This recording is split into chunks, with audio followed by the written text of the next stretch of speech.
Today we're going to talk about crane operations, specifically moving reels to and from the rewinder. First, let's start out with an empty spool, moving an empty spool to the primary arms.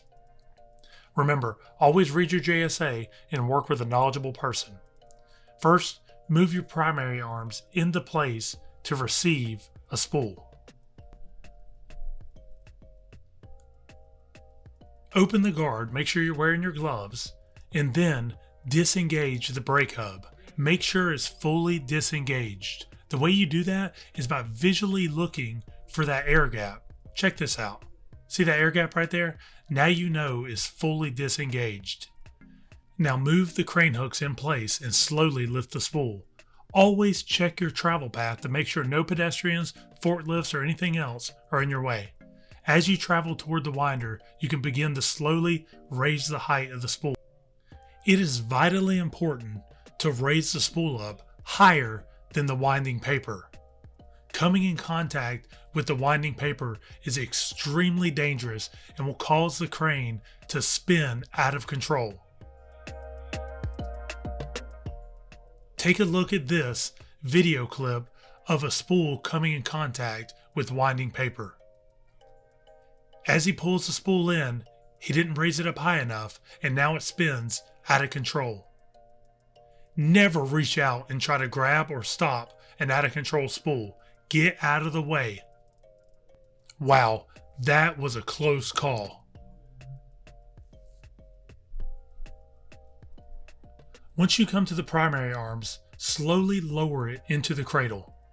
Do not hit the primary arms. You can cause major mechanical damage by doing so. We have red lines painted on the crane hooks and the cradle so you know how low you need to lower the crane to clear the hooks.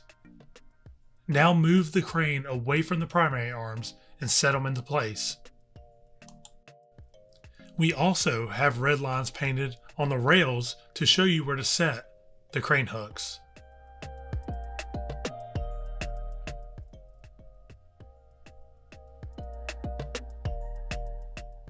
Now let's take a look at lifting and bringing a full reel over to the rewinder. Remember, read your JSA and work with a knowledgeable person. Now that you have a full reel of paper, you can start moving the crane hooks into place. Always watch that spreader beam and make sure it's higher than the winding paper or it will make contact and spin out of control. Make sure the reel is pushed into the green zone before you make a lift. There it is. Now put tension on the crane and then slowly lift the reel higher than the reel saddle. And now you can start moving toward the rewinder. Always make sure your path is clear. Remember, you're lifting tons of paper.